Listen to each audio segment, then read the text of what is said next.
dont on aura besoin, et c'est tant mieux. François Legault, donc, qui s'apprête à faire le point sur le nombre de cas au Québec, sur l'augmentation, le nombre de décès. Et ce qu'il faut surveiller de plus en plus, c'est, oui, le nombre total de cas, mais c'est surtout combien de gens se rendent à l'hôpital. Est-ce que le taux d'hospitalisation est sous contrôle? À 7 % il est sous contrôle, on l'a dit depuis plusieurs jours. Les hôpitaux arrivent à donc affronter cette vague de patients, mais on verra donc si ça change au cours des prochains jours. Collègues, bienvenue François à cette Legault conférence de presse et la pour faire conférence le de point presse sur la situation au Québec quant à la COVID-19. Le premier ministre du Québec, M. François Legault, est aujourd'hui accompagné de la ministre de la Santé et des Services sociaux, Mme Danielle Mécan, et du directeur national de santé publique, Dr Horacio Arruda. Monsieur le premier ministre, à vous la parole. Bonjour tout le monde. Je vais commencer d'abord par le bilan de la dernière journée. On a malheureusement 6 nouveaux décès, donc un total de 31. Donc, évidemment, j'offre mes condoléances à la famille et aux proches de ces victimes. Ce n'est pas des statistiques, c'est des vraies personnes. On a maintenant 4162 cas confirmés. C'est une augmentation de 732. On a 286 personnes qui sont hospitalisées. C'est une augmentation de 51. Et on a 82 personnes aux soins intensifs. C'est une augmentation de seulement 4. Donc, c'est vraiment la bonne nouvelle du jour, là. Très peu de personnes, toute proportion gardée, qui sont aux soins intensifs. Notre grande priorité actuellement, c'est vraiment tout l'équipement médical de protection. Je parle des masques, en particulier les masques de procédure. Je parle des gants, je parle des blouses. Chaque jour, on fait le point de façon très détaillée avec le ministère de la Santé, avec le secrétaire général du gouvernement qui est aussi impliqué. Et je veux aujourd'hui être clair, je veux vous dire la vérité. Pour certains équipements, on en a pour 3 à 7 jours. Donc, c'est quand même serré. Par contre, on a des commandes qui devraient arriver dans les prochains jours.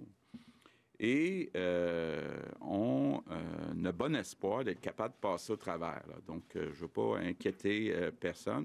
Je veux aussi en profiter pour remercier mon ami Doug Ford qui a accepté ce matin de nous transférer certains équipements. Donc, j'apprécie beaucoup ce geste de la part du premier ministre de l'Ontario.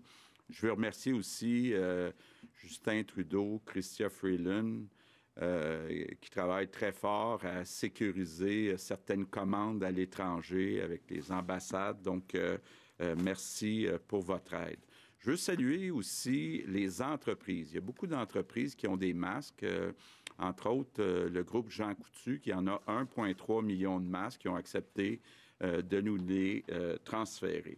Mais je veux reprendre le message que je passe depuis quelques jours au personnel de la santé. C'est très important, là, si on veut être capable d'avoir des masques pendant toute la durée de la crise. Très important qu'on utilise les masques seulement quand c'est essentiel, quand c'est nécessaire d'être utilisé.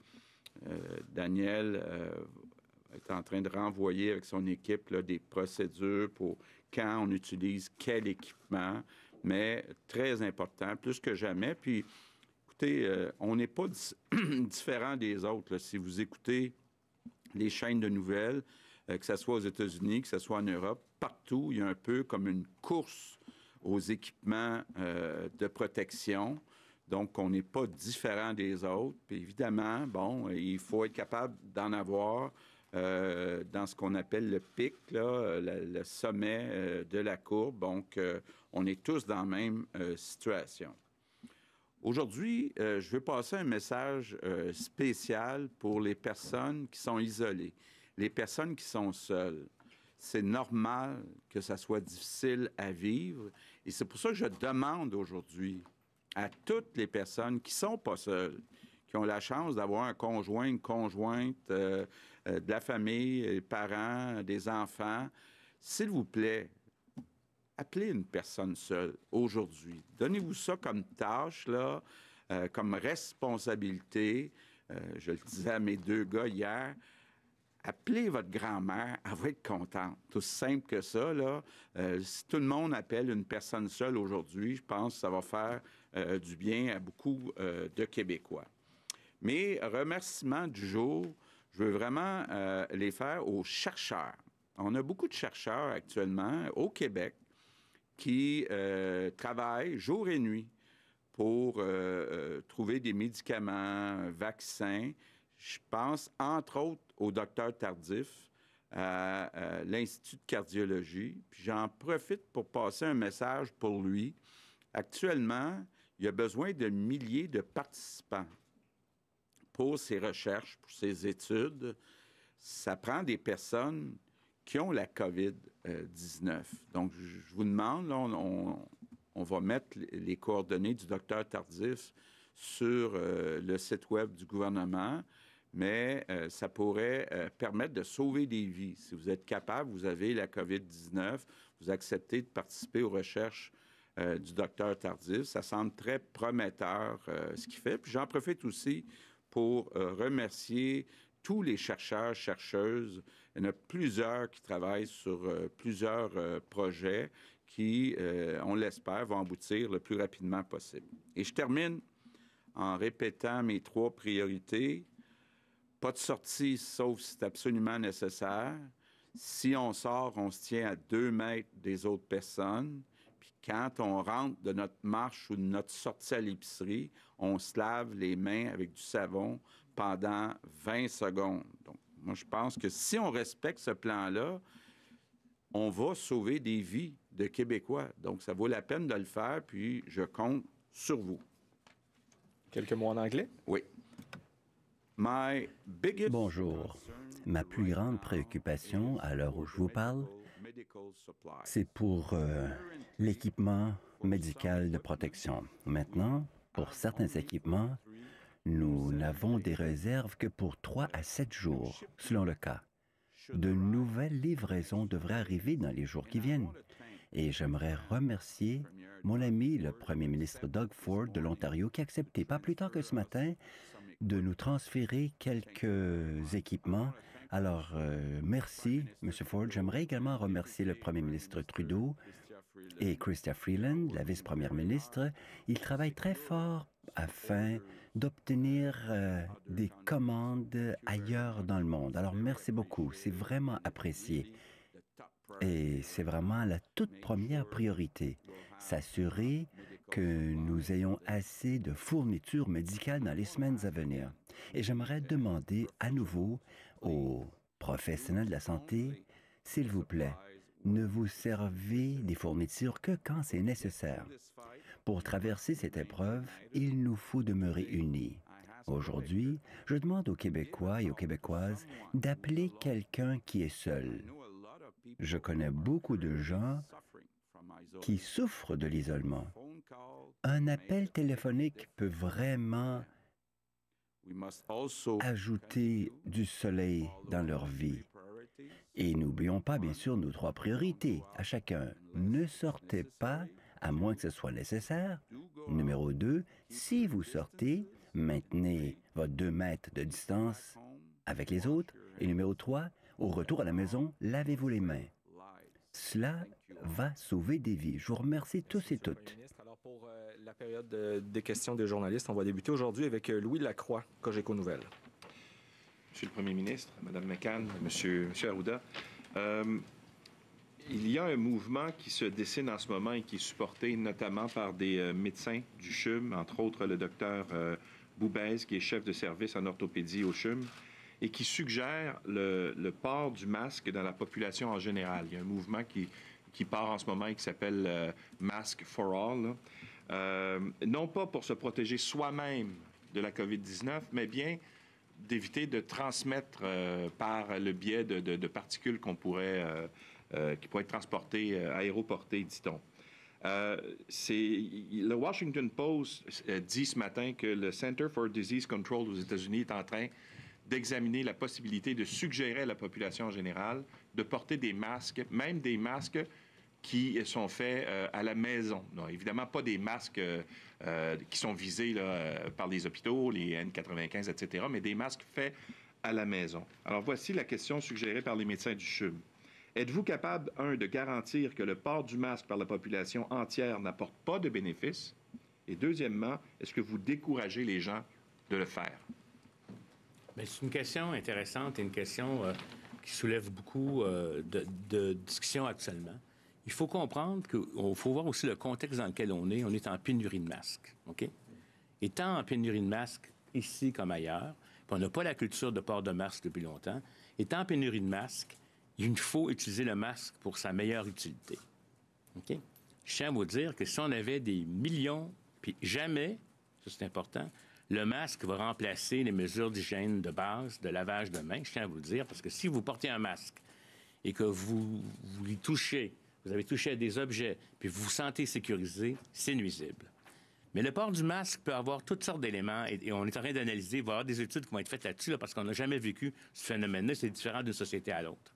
Le port du masque peut, premièrement, entraîner, augmenter la distanciation sociale, parce que quand vous voyez quelqu'un qui porte un masque, vous vous demandez, est-ce que c'est parce qu'il est malade ou il porte en protection, vous vous éloignez.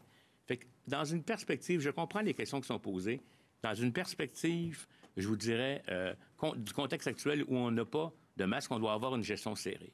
Qu'est-ce qu'on fera quand on en aura des millions à donner? On verra, mais je pense qu'actuellement, on ne peut pas le faire. Puis, est-ce qu'effectivement, un tissu, parce que épais, peut diminuer l'exposition des gouttelettes? Potentiellement, mais probablement pas au même taux que le masque chirurgical. Je ne sais pas si vous comprenez. Je comprends l'orientation que ces gens-là posent comme question, puis je vais vous dire, on va le regarder. On va le regarder selon la situation. Mais je tiens à vous dire, ça ne sera jamais l'alternative à une mesure de distanciation sociale, et puis, parce qu'il faut être capable de le porter adéquatement. Et même en situation de procédure, même en milieu hospitalier, quand le chirurgien fait une opération, si jamais il se contamine en touchant un endroit ou un autre, il y a une infirmière qui le surveille. Donc, vous comprenez là que l'importance, oui, le masque peut être un instrument, oui, le masque doit être donné à des gens qui ont des symptômes en milieu de soins, oui, le masque est important pour celui qui va donner des soins à quelqu'un qu'on connaît malade. Est-ce que le masque dans la communauté va être l'élément le plus crucial dans la lutte contre la maladie? Je vous dirais qu'il peut peut-être y contribuer par différents effets, même pas physiques, mais psychologiques ou autres. Mais, par contre, dans le contexte actuel, nous ne pouvons pas faire cette recommandation-là parce que nous allons priver les patients malades et les personnels de soins d'un outil qui est nécessaire. Mais j'espère que vous avez bien compris la nuance, Dr. Arruda, que, entre autres, qu'étudie le CDC aux États-Unis, ce n'est pas de porter des masques qui sont pour le personnel de la santé. La recommandation, c'est de fabriquer soi-même un masque pour éviter que les particules soient projetées sur d'autres personnes, pas pour se protéger soi-même. Si quelqu'un veut se faire des masques en tissu, OK, j'ai pas de problème. Je veux dire, puis il peut le faire, je pense que ça peut être fait. Mais il ne faut pas qu'il utilise le masque en pensant que c'est juste le masque qui va régler son problème. Il doit avoir une hygiène impeccable des mains, etc. C'est ce que je suis en train de vous dire. Bon, est-ce qu'on va regarder la recommandation, on va voir ce qu'il y en est. Si ça sécurise les gens, si ça a un effet sur leur sentiment de protection, pourquoi pas? Mais je peux pas vous dire, je peux juste vous dire que où je veux pas que ça nuise, c'est que les gens oublient les autres méthodes, qui sont plus importantes que le port du masque. Prochaine question, Olivier Bossé, Le Soleil. Bonjour. Une hausse de 732 aujourd'hui, évidemment la hausse la plus importante. Vous me dites que les stocks sont courts. Le plan B, c'est s'il en manque, c'est quoi? Bien, évidemment, il faut commencer par une utilisation juste pour les besoins qui sont essentiels de l'équipement. Ça, c'est important, là, parce qu'il y a des grosses variations d'un établissement à l'autre sur l'utilisation du matériel de protection, pardon. Maintenant, on travaille très fort, un peu plus pour le moyen terme, à avoir des entreprises québécoises. Bon, je parle beaucoup avec Doug Ford aussi, pour travailler conjointement avec des entreprises de l'Ontario qui pourraient fabriquer notre propre matériel. Sinon, bien, écoutez, on regarde partout où on est capable de commander. Donc, c'est une... je ne cacherai pas, là, c'est pour ça que je le dis aujourd'hui, c'est une préoccupation, mais c'est la même préoccupation qu'ils ont dans plusieurs États aux États-Unis, par exemple. Là, personne ne s'attendait à ce qu'on utilise autant de masques, par exemple. Une autre stratégie qu'on a, par exemple, avec les masques N95. Hein, il y a 2 sortes de masques, les N95 et les masques de procédure. Pour les N95, là, on demande aux gens maintenant de les désinfecter, donc de les réutiliser. Ça se fait. Et oui, on a commencé à le faire. À ce moment-là, on conserve notre marchandise, là, nos stocks. Et ça, c'était très important pour les N95 parce qu'on sait que les N95, on les utilise seulement dans certaines circonstances, mais majeures, quand on fait des procédures sur des personnes qui ont la COVID-19 ou d'autres là, qui sont infectées, des intubations, par exemple, des chirurgies ou que d'autres procédures là, qui sont très près et invasives. Alors, on a vraiment besoin de ces masques-là. Donc, on a commencé à désinfecter ces masques-là. Et pour les masques de procédure, hein, les masques chirurgicaux là, qu'on appelle, évidemment, la directive, c'est vraiment de les utiliser quand c'est nécessaire. Et la santé publique est claire là-dessus. Si quelqu'un est infecté, un patient, à ce moment-là, on lui met un masque. La personne qui donne le soin, évidemment, va porter un masque, mais dans d'autres circonstances, quand les personnes ne sont pas infectées, dans le courant de tous les jours, les personnes n'ont pas besoin de masque. Par exemple, en CHSLD, en maintien à domicile, à moins que les personnes soient infectées, bien entendu. Alors, on veut, de cette façon-là, vraiment protéger notre quantité de masques de procédure, entre autres. Évidemment, les consignes, c'est se laver les mains et autant que possible, garder 2 mètres de la personne. Si on a un soin à donner et que la personne est infectée, il faut porter le masque, bien évidemment.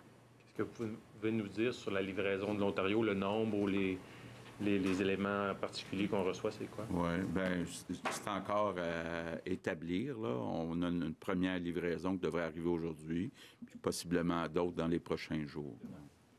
Entre autres, des masques de procédure. Isabelle Portal.